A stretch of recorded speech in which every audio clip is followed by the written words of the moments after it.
네, 5월 20 화요일 대변인 정례 브리핑을 시작하겠습니다. 먼저 인도 총선 결과에 대해 말씀드리겠습니다. 아시다시피 지난 4월 7일부터 5월 12일까지 인도에서 총선이 실시되었습니다. 그 결과 야당인 인도 인민당 중심의 국민민주연합이 압승을 거둔 것으로 나타났습니다. 이러한 국민민주연합 측의 선거 압승을 축하합니다. 그리고 이러한 국민민주연합의 승리는 변화와 개혁에 대한 인도 국민들의 열망을 반영한 것이라고 생각을 합니다. 앞으로 구성될 신정부와 협력하면서 한인도 관계를 더욱더 발전시켜가기를 기대합니다. 우리 정부는 올해 1월 대통령님의 인도 방문 성과 등 한인도 양국 간 견고한 협력 기조를 바탕으로 우리와 인도 신정부 간 보다 발전적인 협력을 강화하기 위해 노력해 나갈 예정입니다. 두 번째로 캐서린 마가렛 애슈튼 유럽연합 외교안보정책 고위대표의 방안을 말씀드리겠습니다. 애슈튼 유럽연합 외교안보정책 고위대표가 취임 후 처음으로 5월 23일과 24일 이틀간 우리나라를 공식 방문할 예정입니다. 윤병세 외교부 장관은 5월 23일 오전 애슈튼 고위대표와 회담을 갖고 또 오찬도 함께할 예정입니다. 이 자리에서 윤 장관과 애슈튼 고위대표는 한EU 정상회담 후속 조치를 점검하고 여러 가지 국제 현안에 대해서 의견을 교환할 예정으로 있습니다. 그리고 이번 회담 계기에 한국과 EU 간 위기관리 활동 기본 참여 협정이 정식 서명될 예정입니다. 세 번째로 제7회 아랍 문화제 개최를 말씀드리겠습니다. 제7회 아랍 문화제가 5월 21일부터 7월 4일까지 서울과 부산에서 개최됩니다.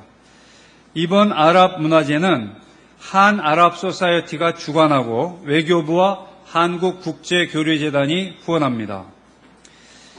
참고로 말씀드리면 한 아랍 소사이어티는 한국과 아랍 간 문화교류 증진을 위해 2008년에 설립된 재단법인입니다. 아랍 문화제 기간 중에는 다양한 행사가 개최됩니다. 몇 가지 말씀드리면 아랍 음식 문화체험, 두 번째로 아랍 현대미술전, 세 번째로 아랍 영화제, 네 번째로 살람 파야드 전 팔레스타인 총리 강연 등의 행사가 있게 됩니다. 이번 행사를 통해 우리나라와 아랍 간 문화교류가 확대되고 상호 소통이 더욱 증진될 것으로 기대하고 있습니다. 네, 이상으로 제 발표를 마치겠습니다. 질문 있으시면 답변하겠습니다. 네. 예, 동아일보 조성우 기자입니다. 오늘 태국 계엄령 발표 관련돼서요.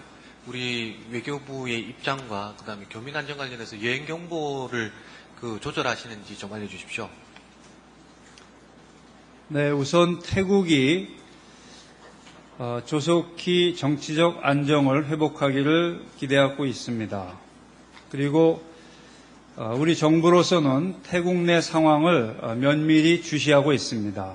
지금 말씀하신 체류 한인이나 여행객의 안전 문제를 염두에 두고 상황을 면밀히 주시하면서 필요하면 여행경보 상향 등 조치를 취해 나갈 예정입니다. 네. 일본朝日新聞東岡라고 합니다. 일본 외무성과 북한 외무성이 26일부터 28일까지 스톡홀름에서 협의하게 되었습니다. 그런데 북한이 핵 도발을 계속하고 있는 가운데 일본이 북한과 협의를 하는 것에 대해서는 한국 정부는 어떻게 생각하고 있는지 설명 부탁드리겠습니다. 네, 일본과 북한 간 일본인 납치자 문제 등 인도적인 문제 협의를 우리 측도 지지하고 있습니다. 이러한 인도적인 문제의 이 해결이 조속히 이루어지기를 기대하고 있습니다. 그리고 관련 동향을 계속 지켜보고자 합니다.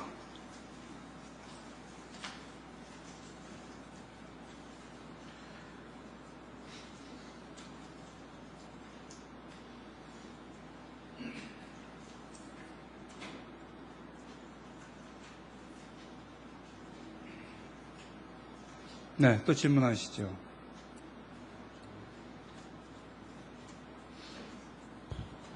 네, 여기.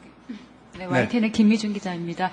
지금 그 상하이 인근 해역에서 벌어지고 있는 그 중러 연합해상훈련이 그 우리 카디즈 구역을 침범한다는 얘기를 들었습니다. 이에 대한 외교부의 입장이 무엇인지 궁금합니다. 사실 그 문제는 제가 지금 정확하게 확인을 해보지 못했습니다. 따라서 국방부하고도 협의하면서 확인해서 답변을 드리도록 하겠습니다.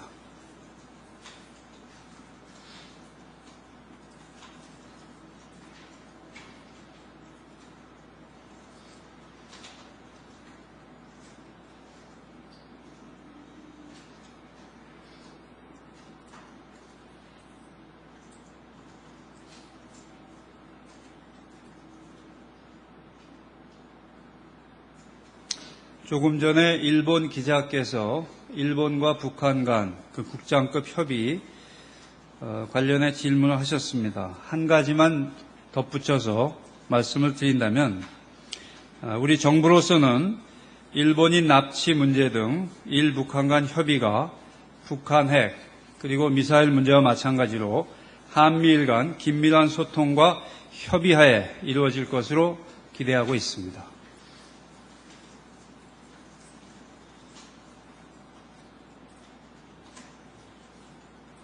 네. JTBC 윤서령입니다.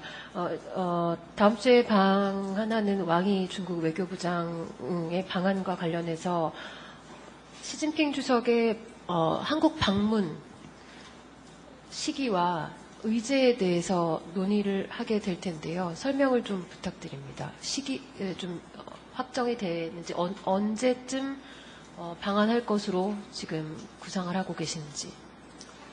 결론부터 말씀드리면 아직 시진핑 주석의 방한 시기에 관해서는 양국 정부 간에 구체적인 협의가 이루어지고 있지 않습니다. 우선은 중국 측이 희망 시기를 제시하는 것이 순서라고 생각을 하고 있습니다. 그러나 아시다시피 우리 정부는 시진핑 국가 주석의 방한을 초청하였고 중국 측도 금년 중 방한을 희망하는 것으로 알고 있습니다. 그러나 구체적인 시기는 아직 말씀드릴 단계가 아닙니다. 그리고 왕이 외교부장이 왔을 때 그런 시기가 논의될지에 대해서는 저로서는 지금 알지 못합니다.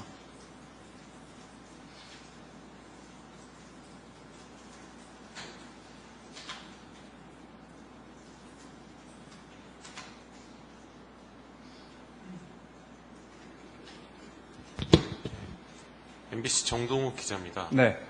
그 태국의 지금 김강 총리가 실각하고 나서 우리가 태국과 맺은 태국 물관리 사업에 관련돼 가지고 우선 협상자 지위 이런 것들이 좀 흔들리는 것은 아니냐 이런 우려가 나오고 있는데요.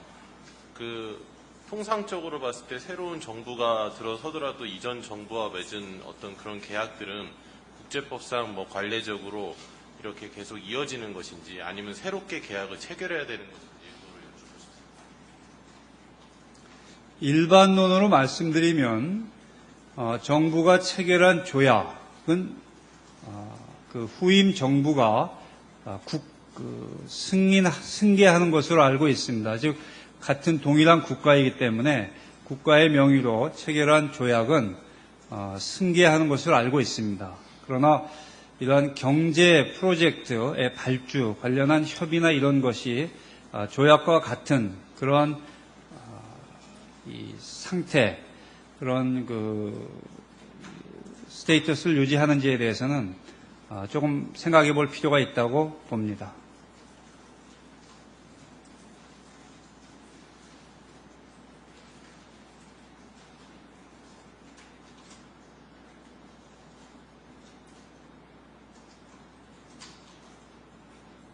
저 머니투데이 박상민인데요. 네. 왕이 부장 오시면 뭐 시기를 구체적으로 논의는 안 할 수 있다고 해도 이제 그 시진핑 주석의 방안이 기대감이 높아질 걸로 보이는데 북한을 앞서 방안을 안 한 상태에서 한국을 먼저 방한할 가능성을 좀 어떻게 보는지 좀 궁금합니다. 어느 국가 간의 그 외교장관 회담도 마찬가지입니다만 외교 장관들이 만나게 되면 역시 두 국가 간의 주요한 사안 또 그 시점에서 발생하고 있는 주요 국제 사안에 대한 폭넓은 의견 교환이 있습니다. 아마 이것은 왕이 외교부장 방한 시에도 마찬가지일 것으로 생각을 합니다. 그래서 상당히 우리로서는 왕이 외교부장이 방한을 중요한 외교 행사로 생각하고 있고 이를 통해서 한국과 중국 간에 다시 한번 긴밀한 소통이 이루어지는 계기가 될 것으로 보고 있습니다. 그러나 북한 문제와 관련해서는 우리가 어떠한 해석을 할지에 대해서는 언급을 하지 않겠습니다.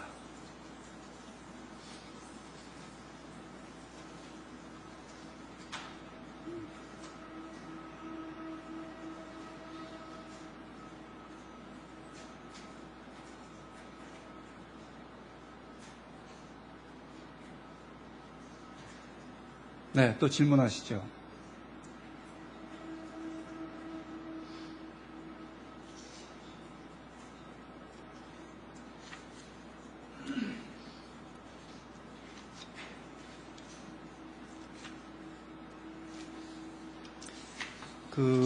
질문이 없으신 것 같은데 마치기 전에 제가 아까 모두 발언에서 말씀드린 것 관련해서 참고로 한 말씀만 좀 더 드리겠습니다. 이 한국과 EU 간 위기관리활동 기본참여협정이 정식 서명될 예정이라고 말씀드렸습니다. 좀 생소한 협정이 아닐까 생각을 해서 좀 부연 설명을 드리겠습니다.